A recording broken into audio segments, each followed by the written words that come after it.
નમસ્તે વિદ્યાર્થી મિત્રો, ડિજિટલ વિદ્યાલય યુટ્યુબ ચેનલમાં તમારું સ્વાગત છે. વિદ્યાર્થી મિત્રો, તમારી બોર્ડની પરીક્ષા ચાલી રહી છે, તેના માટે ઉપયોગી થઈ શકે એવા મોસ્ટ આઈએમપી ક્વેશ્ચન છે આપણે જોઈએ છીએ. તેમાં આજના વિડીયોમાં અત્યારે વાત કરવાની છે ધોરણ 10 વિષય તમારો વિજ્ઞાન છે. નેક્સ્ટ તમારા 8 તારીખે વિજ્ઞાનનું પેપર છે, બરાબર? તો વિજ્ઞાનમાં તમારે જે છે મોસ્ટ આઈએમપી 4 માર્કના ક્વેશ્ચન છે કે જે બોર્ડની એક્ઝામમાં પૂછાઈ શકે તેવા છે. તેવા ટોપ આપણે ક્વેશ્ચન છે જોવાના છીએ. એક ક્વેશ્ચન છે કેટલી રીતે પૂછાઈ શકે છે, કઈ રીતે પૂછાઈ શકે છે એ પણ જોવાના છીએ. તો એના માટે ચેનલ સાથે જોડાયેલા રહેજો. ચેનલમાં તમે નવા હો અને ચેનલને સબસ્ક્રાઇબ ન કરી હોય તો અત્યારે જ આપણી ચેનલ છે એને સબસ્ક્રાઇબ કરી નાખો અને બાજુમાં જે બેલ આઇકન છે એ દબાવી દો, જેથી કરીને જેવો કોઈ પણ નવો વિડીયો આવે આઈએમપી તરત તમારા સુધી પહોંચી જાય. તો સૌથી એમાં પહેલો ક્વેશ્ચન તમને છે કે પીએચ માપક્રમ વિશે માહિતી આપો અને મનુષ્યના પાચન તંત્રમાં પીએચનું મહત્વ સમજાવો. તો સૌથી પહેલા તમને ખબર હોવી જોઈએ, આ ક્વેશ્ચન છે અત્યારે તમારો સમજો કે રિવિઝન ચાલે છે, તમને બધા ક્વેશ્ચનનો આન્સર ખબર હોવો જ જોઈએ, બરાબર? અત્યારે ખાલી જોવાના ક્વેશ્ચન જોઈને તરત આન્સર મગજમાં આવી જવો જોઈએ. આ પીએચ માપક્રમ એટલે શું? તો કે જેમ આપણે એસિડ બેઝ સૂચકો છે એનો ઉપયોગ એસિડ અને બેઝ વચ્ચે ભેદ પારખવા માટે કરીએ, બરાબર?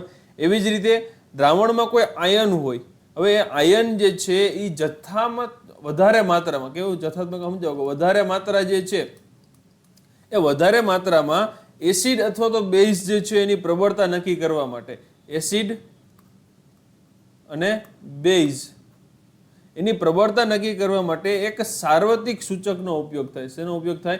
સાર્વત્રિક સૂચક, બરાબર? હવે સાર્વત્રિક સૂચક એટલે કે એટલાક સૂચકોનું મિશ્રણ હોય કે એનો ઉપયોગ કરીને એસિડ અથવા બેઝની પ્રબળતા નક્કી કરી શકીએ. દ્રાવણ છે એસિડિક છે કે બેઝિક છે એની પ્રબળતા નક્કી કરવા માટે વપરાય છે, બરાબર? તો હવે દ્રાવણમાં રહેલા માની લો કોઈ એક હાઇડ્રોજન છે ને આયનની સાંદ્રતા માપવા માટે માપક્રમ જે હોય એની સાંદ્રતા કેવો સાંદ્ર છે માપવા માટે જે માપક્રમ હોય એને શું કહેવાય? પીએચ માપક્રમ કહેવાય. શું કહેવાય? પીએચ માપક્રમ કહેવાય, બરાબર છે? તો આ છે એનું ખાલી આપણે હિન્ટ આપી એની પરથી એનું પાચન તંત્રમાં શું મહત્વ છે આપણે બધાને ખ્યાલ છે, તો એ પણ તમારે કરી લેવાનું છે, મૂકવાનો નથી. ક્વેશ્ચન ખૂબ જ આઈએમપી ક્વેશ્ચન છે. ત્યારબાદ આપણે બીજો ક્વેશ્ચન છે જોઈએ. એમાં શું કીધું છે? તો કે ભાઈ ધોવાના સોડાની બનાવટ લખો અને તેના કોઈ પણ 4 ઉપયોગ લખો. મોસ્ટ આઈએમપી ક્વેશ્ચન છે, ખાસ ક્વેશ્ચન છે, કરી લેવાનો છે. બધા ક્વેશ્ચન આપણે જેટલા જોશું મોસ્ટ આઈએમપી છે. અત્યારે આપણે આ ક્વેશ્ચન છે જોઈને તરત મગજમાં આન્સર તરત ક્રિએટ થઈ જવો છે કે ભાઈ ધોવાના સોડાની વાત કરી તો એમાં કઈ વસ્તુ છે એનો ઉપયોગ થાય, બરાબર? એની બનાવટ માટે કઈ ઉપયોગ થાય, કયા કયા જગ્યાએ ઉપયોગ થાય છે, એ સંપૂર્ણ માહિતી છે આપણી પાસે તરત અત્યારે હોવી જ જોઈએ, બરાબર છે? ચાલો ત્યારબાદ આપણે ધોવાના સોડાની વાત કરીએ, બરાબર? ધોવાના સોડાની ચાલો બનાવટ અને ઉપયોગ છે કીધો છે. તો ધોવાના સોડા જે છે કે ભાઈ કોઈ તમે ઘરમાં જે છે ધોવાના સોડા છે ગમે જગ્યાએ ઉપયોગ કરતા હોય કે ભાઈ Na2CO3 એનું આપણે સૂત્ર જોઈએ ધોવાના સોડાનું, સોડિયમ કાર્બોનેટ. ધોવાના સોડા એટલે શું? સોડિયમ કાર્બોનેટ કે Na2CO3 નટુકો3 આપણે યાદ છે ટૂંકમાં ઇન્ટુ 10H2O, બરાબર છે? કે જે સોડિયમ ક્લોરાઇડમાંથી મળે. ક્યાંથી મળે? સોડિયમ ક્લોરાઇડમાંથી. હવે સોડિયમ હાઇડ્રોજન કાર્બોનેટ છે બેકિંગ સોડા પહેલાં મેળવવાનો, બેકિંગ સોડાને ગરમ કરવા થાય એટલે સોડિયમ કાર્બોનેટ મળે. પછી એને સોડિયમ કાર્બોનેટનું ફરી પાછું તમે રિસાયકલ કરો, પુનઃસ્ફટિકરણ કરો એટલે એમાં તમને શું મળે? ધોવાનો સોડા મળે. પણ એ બેઝિક ક્ષાર છે. શું છે? બેઝિક ક્ષાર. સોડિયમ કાર્બોનેટમાંથી શું મળે? ધોવાનો સોડા મળે. હવે ઉપયોગ જોઈએ ટૂંકમાં તમને કહું તો કે ભાઈ આપણે કાચ છે, બરાબર? અથવા તો કાગળના ઉદ્યોગમાં થતો હોય છે. પછી જેવા સોડિયમ સંયોજનો બનાવવામાં, બોરેક્સ જેવા. પછી એનો ઉપયોગ જે બીજો છે ઘરોમાં આપણે સાફ સફાઈ કરવા માટે કરતા હોઈએ છીએ, પાણીની સ્થાયી કઠિનતા દૂર કરવા માટે કરતા વગેરે જગ્યાએ કરતા હોઈએ છીએ, બરાબર છે? ત્યારબાદ જે ક્વેશ્ચન આપેલો છે તમને કે સાબુની સફાઈ ક્રિયાની ક્રિયાવિધિ સમજાવો. સાબુની સફાઈ ક્રિયાની ક્રિયાવિધિ સમજાવો. આ પણ મોસ્ટ આઈએમપી ક્વેશ્ચન છે, બરાબર? આ પણ કરેલો છે અને બોર્ડની એક્ઝામમાં રિપીટ થતો ક્વેશ્ચન છે, પૂછાતો ક્વેશ્ચન છે. આપણે બીજા વિડીયો જે છે નેક્સ્ટ વિડીયોમાં આપણે 2024નું જે છે બોર્ડનું પેપર છે એ પણ આપણે જોવાના છીએ, બરાબર? તો ખાસ એના માટે ચેનલ સાથે જોડાયેલા રહેજો, બરાબર? ત્યારબાદ ચોથો ક્વેશ્ચન છે કે રસોડામાં તમારી મમ્મી ક્રિસ્પી અને કરકરા પકોડા કે કેક બનાવવા માટે કયું રસાયણ વાપરે છે? તેનું નામ લખી તેની બનાવટ અને રાસાયણિક સમીકરણ પણ લખવાનું છે. આ પણ મોસ્ટ આઈએમપી ક્વેશ્ચન છે, કારણ કે આ ક્વેશ્ચન જે છે એ દર વખતે રિપીટ થતો ક્વેશ્ચન છે, બરાબર? હવે કઈ શેનો ઉપયોગ કરે? તો કે ભાઈ બેકિંગ સોડાનો ઉપયોગ કરે. શેનો ઉપયોગ કરે? સોડા. કઈ સોડા? તો કે બેકિંગ સોડા, બરાબર? બેકિંગ સોડા જે છે એનો ઉપયોગ પકોડા બનાવવા માટે કરતા હોય છે. હવે આ ઝડપી ખોરાક રાંધવા માટે એમાં ઉમેરવામાં આવે. હવે એનું તમે રાસાયણિક નામ જો તો શું થાય? Sodium hydrogen carbonate. આનું રાસાયણિક નામ શું છે? તો કે સોડિયમ હાઇડ્રોજન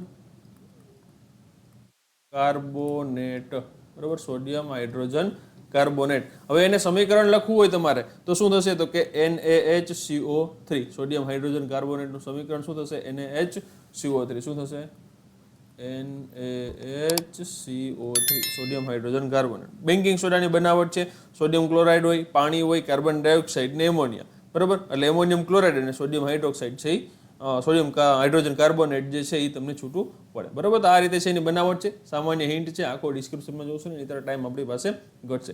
ત્યારબાદ ધ મોસ્ટ આઈએમપી ક્વેશ્ચન જે છે કે દાણાદાર ઝીંકની મંદ સલ્ફ્યુરિક એસિડ સાથેની પ્રક્રિયા દર્શાવતા પ્રયોગની આકૃતિ સાથે વર્ણન કરી ઝીંકની સોડિયમ હાઇડ્રોક્સાઇડ સાથેની પ્રક્રિયાનું સમીકરણ લખો. અથવા તો ખાલી દાણાદાર ઝીંકની તમને આમાં જો બે રીતે, આ રીતે પૂછે, બીજું ખાલી દાણાદાર ઝીંકની મંદ સલ્ફ્યુરિક એસિડ સાથેની પ્રક્રિયા દર્શાવતા પ્રયોગનું વર્ણન કરો, એ પણ રીતે પૂછી શકે છે. એટલે બે રીતે આ ક્વેશ્ચન છે, તમને દાણાદાર ઝીંકનો જે છે એ પૂછી શકે છે, બરાબર. તો દાણાદાર ઝીંકની આપણે કીધું છે કે મંદ સલ્ફ્યુરિક એસિડ સાથેની પ્રક્રિયા કરી અને ઝીંક સોડિયમ હાઇડ્રોક્સાઇડ સાથેની પ્રક્રિયાનું સમીકરણ પણ આપણે લખવાનું છે. તો હવે આ પ્રક્રિયા છે એ હાઇડ્રોજન વાયુની ચકાસણીમાં આપણે ખ્યાલ છે કે વધારે પડતી ઉપયોગ થતી હોય છે, બરાબર. હવે આપણે આકૃતિ દ્વારા છે આ ક્વેશ્ચન છે આખો સોલ્યુશન કરવાનો છે, તો ખાસ એ જોઈ લેજો, બરાબર છે. ત્યારબાદ છે કે માનવના પાચન તંત્રમાં પીએચ અને મધમાખીના ડંખના ઉપચારમાં પીએચનું મહત્વ સમજાવો. માનવના પાચન તંત્રમાં પીએચ અને મધમાખીના ડંખમાં પીએચ, આ પીએચ માપક્રમ છે, ખાસ કરી લેજો. પીએચનો એક ક્વેશ્ચન તો હશે જ, મોસ્ટ આઈએમપી ક્વેશ્ચન છે આ બધા, આ ખાસ કરી લેવાના છે, એક પણ ક્વેશ્ચન છે એ છોડવાના નથી, બરાબર. એટલે આપણે જે માનવમાં પૂછે પીએચ માપક્રમ કરો એટલે તમને બધા કવર થઈ જાય આખા, બરાબર. એમાં આપણે કંઈ બાકી રહે નહીં. ચાલો, ત્યારબાદ છે 7મો ક્વેશ્ચન, સાબુ અને પ્રક્ષાલન ડિટર્જન્ટમાં રહેલા ક્રિયાશીલ આયનીય સમૂહ જણાવી સાબુની સફાઈ ક્રિયાવિધિની ક્રિયા સમજાવો. જો સાબુની સફાઈ ક્રિયાવિધિ પણ પૂછાઈ શકે એવો ક્વેશ્ચન છે. અહીંયા ખાલી અહીંયા તમને ક્વેશ્ચન જે આપ્યો છે કે પ્રક્ષાલન ડિટર્જન્ટમાં રહેલા ક્રિયાશીલ આયનની સમૂહ જણાવી અને સાબુની સફાઈ, અથવા તો ખાલી એમ જ ક્વેશ્ચન પૂછી શકે કે સાબુની સફાઈ ક્રિયાની ક્રિયાવિધિ સમજાવો. આ પણ ક્વેશ્ચન છે, તમને પૂછાઈ શકે છે. તો ખાસ અત્યારે જે પણ ક્વેશ્ચન તમને હું કહું છું એ ક્વેશ્ચનમાં ખાસ ધ્યાન આપજો, કારણ કે બધા ક્વેશ્ચન છે એ મોસ્ટ આઈએમપી ક્વેશ્ચન છે, એટલે કે ક્વેશ્ચન છોડવાના થતા નથી, બરોબર છે. ચાલો, ત્યારબાદ છે આપણે આગળ જોઈએ. આગળ ક્વેશ્ચન તમને શું આપ્યો છે, તો કે ભાઈ plaster of Paris, most IMP question છે. એના પછીનો આ દાણાદાર ઝીંક છે, પ્લાસ્ટર ઓફ પેરિસ છે, પીઓપી છે, કેવી રીતે બને છે, પ્લાસ્ટર ઓફ પેરિસ અને પાણી વચ્ચે પ્રક્રિયાને દર્શાવતું સમીકરણ લખો તથા પ્લાસ્ટર ઓફ પેરિસના ઉપયોગ લખો. અથવા તો પ્લાસ્ટર ઓફ પેરિસની બનાવટ અને ઉપયોગ પણ પૂછી શકે છે, બરોબર. એના ઉપયોગ લખવાના છે, બનાવટ લખવાની છે. તો પ્લાસ્ટર ઓફ પેરિસ છે, પીઓપી શું છે, તો કે જીપ્સમની શીટ હોય, બરાબર. જીપ્સમ એક સ્ફટિક કે જળ સ્વરૂપે પાણીના 2 અણુઓ ધરાવે. કે જીપ્સમનું રાસાયણિક સૂત્ર જોઈએ શું થાય જીપ્સમનું, તો કે ભાઈ લખ્યું કે CaSO4 into 2H2O, બરાબર. CaSO4 into 2H2O, બરાબર. આ છે જીપ્સમ રાસાયણિક સૂત્ર. હવે પ્લાસ્ટર ઓફ પેરિસની બનાવટનું શું થાય, તો કે જ્યારે જીપ્સમ છે, આ જીપ્સમ જે છે અહીંયા જીપ્સમ, એને 373 કેલ્વિન તાપમાન જે છે એ ગરમ કરવામાં આવે ત્યારે પાણીના અણુઓ છે એ ગુમાવે અને એક કેલ્શિયમ સલ્ફેટ હેમિહાઇડ્રેટ, બરોબર, એ બનાવે છે કે જેને શું કહેવાય, પ્લાસ્ટર ઓફ પેરિસ. શું બનાવે છે, જો CaSO4 1H2O, બરોબર, આ જ બનાવે. શું બનાવે, આને શું કહેવાય, કેલ્શિયમ સલ્ફેટ હેમિહાઇડ્રેટ બનાવે છે, એને પ્લાસ્ટર ઓફ પેરિસ કહેવાય છે. CaSO જીપ્સમ જે છે, અહીંયા આપણું આ જીપ્સમ જે છે, આ શું છે, જીપ્સમ છે, એને તમે જે છે એ 373 કેલ્વિન ઉષ્મા આપો, ગરમી આપો, એટલે તમને છે પ્લાસ્ટર ઓફ પેરિસ. આ શું છે, પ્લાસ્ટર ઓફ પેરિસ, આ તમને ત્યારે મળે, બરાબર. ત્યાં સુધી તમને મળે નહીં. એટલે ખાસ આ વસ્તુ છે ધ્યાન રાખવાનું, સૂત્ર ખાસ યાદ હોવું જોઈએ આપણે આ બધી વસ્તુનું, બરાબર, કાંઈ ભૂલાય નહીં, એ ખાસ આપણે ધ્યાન રાખવાની છે, બરાબર છે. ચાલો, ત્યારબાદ છે આપણે આગળ જોઈએ કે આલ્કોહોલ અને ગ્લુકોઝ જેવા સંયોજનો હાઇડ્રોજન ધરાવે છે પરંતુ તેઓ એસિડની માફક વર્ગીકૃત થતા નથી, તે સાબિત કરવા માટેની પ્રવૃત્તિ લખો. આ પણ મોસ્ટ આઈએમપી ક્વેશ્ચન છે, બરાબર. આ વખતેની બોર્ડની એક્ઝામમાં અથવા તો રિપીટ થયેલો ભૂતકાળની બોર્ડની એક્ઝામમાં પૂછાયેલો ક્વેશ્ચન છે, બરાબર. આલ્કોહોલ અને ત્યારબાદ શું આપ્યું છે? ગ્લુકોઝ, આલ્કોહોલ અને ગ્લુકોઝ જેવા સંયોજનો હાઇડ્રોજન ધરાવે છે, પણ એસિડની માફક વર્ગીકૃત થતા નથી. સાબિત કરવા માટેની પ્રવૃત્તિ છે એનું વર્ણન કરવાનું છે. બરોબર. ત્યારબાદ છે તમને ક્વેશ્ચન આપેલો છે આકૃતિમાં A B C અને D આના છે તમારે નામ દર્શાવવાના છે. શું કરવાનું છે? આકૃતિમાં ABCD ના નામ નિર્દેશિત કરવાના છે. એ છે એ શું છે? જો બે ક્વેશ્ચન છે, એક આ ક્વેશ્ચન 4 તમને નામ આપ્યા છે, નામ અને મનુષ્યના જઠરમાં ખોરાકનું પાચન, અથવા તો ભાઈ જે અમને પૂછે છે કે પાચનનો પ્રથમ તબક્કો, તો મનુષ્યનું પાચન તંત્ર અથવા તો મનુષ્યનું જે છે એ પાચન તંત્ર વર્ણવો. બરોબર. પાચનને લગતા અલગ અલગ 2-3 પ્રકારે છે એ પ્રશ્નો છે એ પૂછે છે. બરોબર. તો એ આપણે જે છે એ બધા ક્વેશ્ચન જે કરી લેવાના સેમ જ હોય, બધામાં આન્સર શું આવશે? સેમ જ આવશે, કે એમાં અલગ અલગ આન્સર આવશે નહીં. બરોબર. એટલે પાચન તંત્ર છે એ ખાસ, અથવા તો પૂછે તમને જો મનુષ્યમાં ખોરાકનો પાચનનો પ્રથમ તબક્કો, પાચન તંત્ર, મનુષ્યનું પાચન તંત્ર વર્ણવો. બરાબર. આ બધાના નામ તમને આવડવું જોઈએ. હવે એ વસ્તુ જે છે એ શું છે આપણું? તો કે એ જે છે એ ઉરોદર પટલ છે. શું છે? ઉરોદર પટલ. પછી જે બી વસ્તુ આપી છે આ વસ્તુ આપણી શું છે? તો કે એ જે છે એ શું છે? આપણું જઠર છે. શું છે? જઠર. પછી સી જે છે આ આપણું આંતરડું છે. કયું આંતરડું? નાનું આંતરડું. કયું આંતરડું? નાનું આંતરડું. અને ત્યારબાદ તમને જે ડી આપ્યો છે એ શું છે? તો કે એ છે એ મળદ્વાર છે. શું છે? મળદ્વાર. બરાબર. આંતરડું છે કે અહીંયાથી તમે આખું જુઓ તો આખી આંતરડાની અહીંથી શરૂઆત થાય છે. બરાબર. નાનું આંતરડું છે. બરાબર. અહીંયા તમને એક ભાગ આપેલો છે, તો આ ભાગ આપણો શું છે? એ પિત્ત નલિકા છે. શું છે? એ આપણી અહીંયા જે છે એ પિત્ત નલિકા. એને શું કહેવાય? પિત્ત નલિકા કહેવાય. બરોબર. બધા ઘણા બધા અલગ અલગ નામ છે. પછી અહીંયા આપણી આ જે છે એ પૂંછ છે, આંતરપૂંછ છે. બરોબર. તો ખાસ એના પણ બધાના નામ છે આવડવો જોઈએ આપણે. સ્વાદુપિંડ છે, તો કયું છે સ્વાદુપિંડ? તો કે આ છે આપણું સ્વાદુપિંડ છે. બરોબર. યકૃત છે, આ ભાગ છે આપણો યકૃતનો ભાગ છે. તો બધા આપણે નામ છે એ આવડવું જોઈએ. મોટું આંતરડું કયું છે? તો કે આ આપણું મોટું આંતરડું છે. બરોબર છે.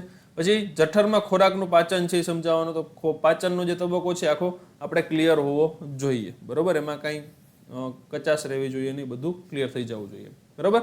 ફટાફટ ક્વેશ્ચન જોઈ લઈએ ત્યારબાદના, કે નીચે આપેલ કાર્બનિક સંયોજનના બંધારણીય સૂત્ર બેન્ઝીન અને ક્લોરોપ્રોપેન. જો બંધારણીય સૂત્ર પણ પૂછ્યા છે અને સાથે તમને પૂછ્યું છે કે એસ્ટરીકરણ પ્રક્રિયા સમીકરણ સહિત સમજાવો. જો એક તો આપણે બેન્ઝીન, આ એક કાર્બનિક બંધારણ જે સંયોજન છે એ બધા કરી લેવાના છે, એક પણ છોડવાનું નહીં. બરોબર. કારણ કે આ ક્વેશ્ચન છે એ મોસ્ટ આઈએમપી છે અને આના રિલેટેડ ઘણા બધા ક્વેશ્ચન જે છે એ પૂછાતા પણ હોય છે. બરોબર. બંધારણીય સૂત્ર લખવાના બેન્ઝીનના અને ક્લોરોપ્રોપેનના, અને એસ્ટરીકરણ પ્રક્રિયા છે એ સમીકરણ સહિત સમજાવવાની છે. બંને આપણે કરવાનું છે એમાં. બરોબર.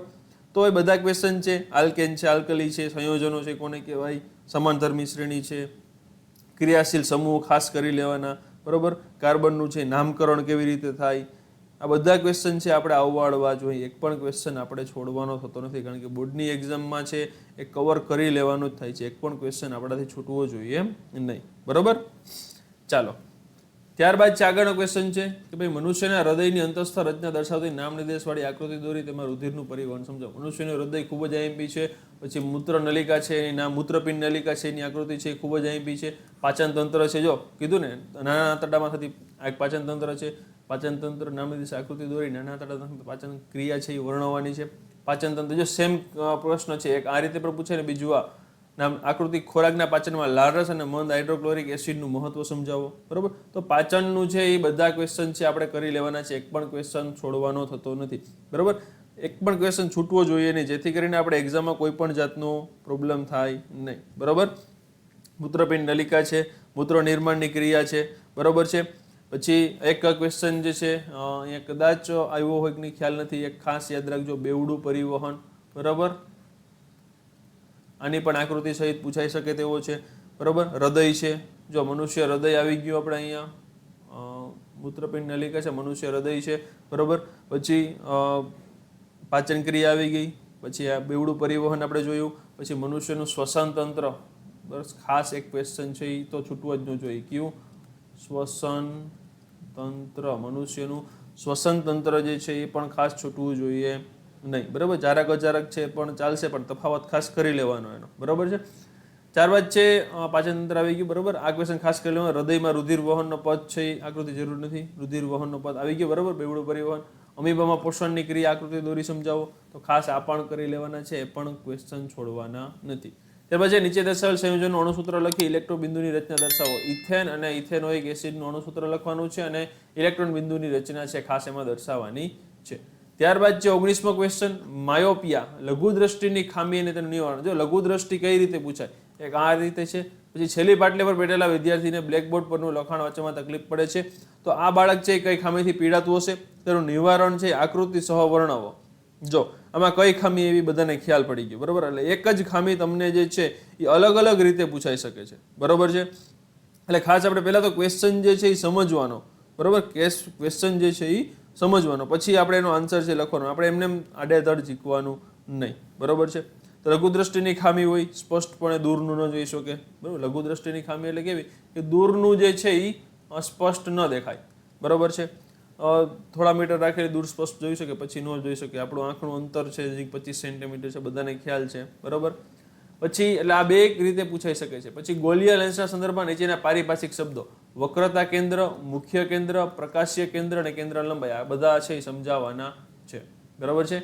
ત્યારબાદ છે જો હજી એક રીતે ધોરણ 10ના વર્ગખંડમાં પાછળ બેઠેલી યશવીને બ્લેકબોર્ડમાં લખેલું લખાણ સ્પષ્ટ વચાતું નથી, દ્રષ્ટિની કઈ ખામી હશે તેનું વર્ણન કરો, એનું નિવારણ કેવી રીતે કરી શકાય, આકૃતિ જરૂરી નથી. તો આ પણ કઈ ખામી થઈ, લઘુ દ્રષ્ટિની જ ખામી થઈ, બરોબર છે. ખાસ જો 3 રીતે આપણે ક્વેશ્ચન જોયો તો કરી લેવાનો છે આપણે, બરોબર. આ ક્વેશ્ચન મોસ્ટ આઈએમપી ક્વેશ્ચન છે અને એક્ઝામમાં રિપીટ થતો ક્વેશ્ચન છે, બરોબર.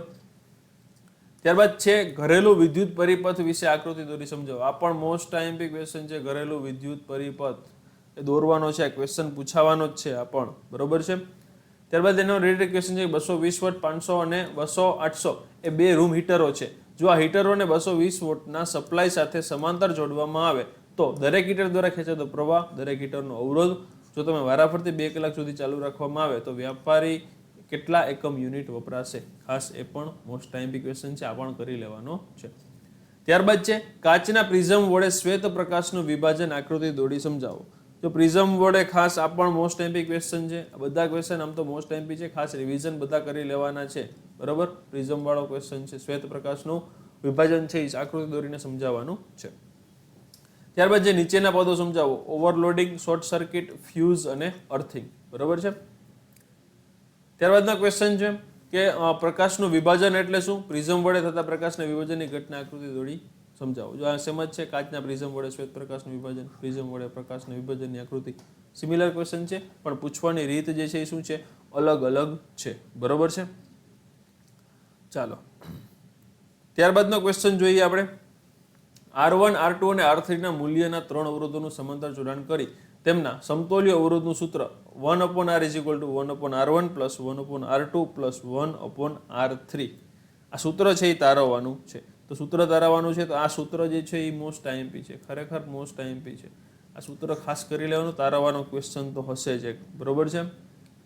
ત્યારબાદ છે ચુંબકીય ક્ષેત્ર એટલે શું. ગજિયા ચુંબકની આસપાસ ચુંબકીય ક્ષેત્ર રેખાઓ દોરો અને ચુંબકીય ક્ષેત્ર રેખાઓના ગુણધર્મોની સૂચિ બનાવો.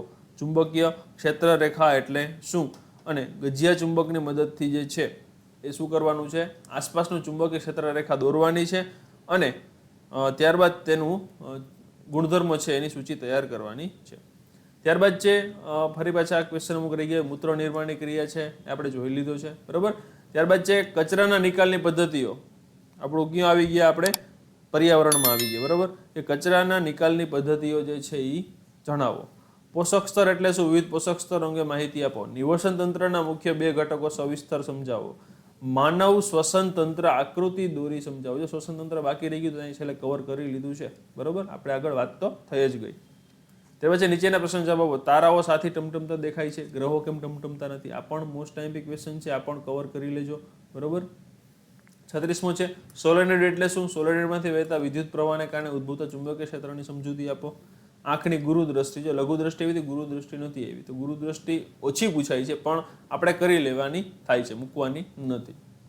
ધાતુ કાર્બોનેટ અને ધાતુના બાયકાર્બોનેટ એસિડ સાથે કેવી રીતે પ્રક્રિયા કરે છે, ઉદાહરણ આપી સમજાવો. આ પણ એક મોસ્ટ આઈએમપી માંનો ક્વેશ્ચન છે, બરોબર. કાર્બોનેટ અને બાયકાર્બોનેટ.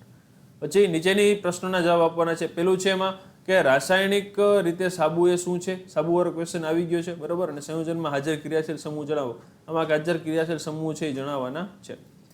છે ઘરેલું વિદ્યુત પરિપથ માટેના ડાયાગ્રામ દોરી સમજાવો. આ પણ ક્વેશ્ચન છે એ રિપીટ થયો છે, આ પણ આગળ જોઈ ગયા. વિરંજન પાવડર, બ્લીચિંગ પાવડર છે, CO CL2 નું ઉત્પાદન, તેની ઉપયોગિતા જણાવો. તો આ આપણા હતા 41 મોસ્ટ IMP ક્વેશ્ચન. એમાંથી ઘણા બધા રિપીટ થાય છે, ઘણા બધા આપણે જોયા કે અલગ અલગ રીતે પૂછાય છે. આપણે સમજવાનું 20 થી 25 આપણા જે છે એ મોસ્ટ IMP ક્વેશ્ચન છે કે જે આપણે બોર્ડની એક્ઝામમાં પૂછાઈ શકે એવા જ મોસ્ટ IMP છે. એટલે ખાસ બધા જ ક્વેશ્ચન જે છે એ તૈયાર કરવાના છે, એક પણ ક્વેશ્ચન છે એ છોડવાનો નથી, કારણ કે આપણે બોર્ડની એક્ઝામમાં માર્ક લાવવા છે એટલા માટે. બરોબર, તો બધા મોસ્ટ IMP ક્વેશ્ચન આપણે જોયા. હજી બીજા આપણે મોસ્ટ IMP ક્વેશ્ચન છે, આ 4 માર્કના જોયા, 3 માર્કના ક્વેશ્ચન જોશું. બરોબર, આ 4 માર્કના બધા ક્વેશ્ચન છે જોયા આપણે. 3 માર્કના ક્વેશ્ચન જોશું તો ખાસ એક ક્વેશ્ચન છે બધા કરી લેવાના છે, એક પણ ક્વેશ્ચન છોડવાનો નથી. બરોબર, તો બીજા મોસ્ટ IMP ક્વેશ્ચન માટે ચેનલ સાથે જોડાયેલ જાઓ. ચેનલમાં તમે નવા હોવ અને ચેનલને સબસ્ક્રાઇબ ન કરી હોય તો અત્યારે જ આપણી ચેનલ છે એને સબસ્ક્રાઇબ કરી નાખો અને બાજુમાં જે બેલ આઇકન છે એ દબાવી દો, જેથી કરીને જેવો પણ અપડેટ વિડીયો આવે, મોસ્ટ IMP વિડીયો આવે, તરત તમારા સુધી પહોંચી જાય. બરોબર, તો ચાલો મિત્રો મળીએ આપણે નવા વિડીયોમાં. ત્યાં સુધી આવજો મિત્રો. જય હિન્દ, જય ભારત.